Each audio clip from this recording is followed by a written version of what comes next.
So guys, good morning guys. May birthday gift ako galing sa amo ko guys. Ayan. Tapos yung bulaklak. Priskong bulaklak. Priskong bulaklak siya guys. Tapos ang ganda ng basket niya. Oh. Ayan.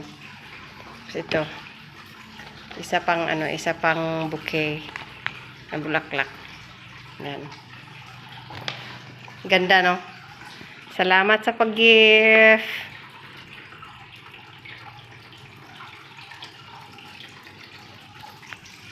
Sabi niya, guys, she will become my boyfriend first because I don't have boyfriend.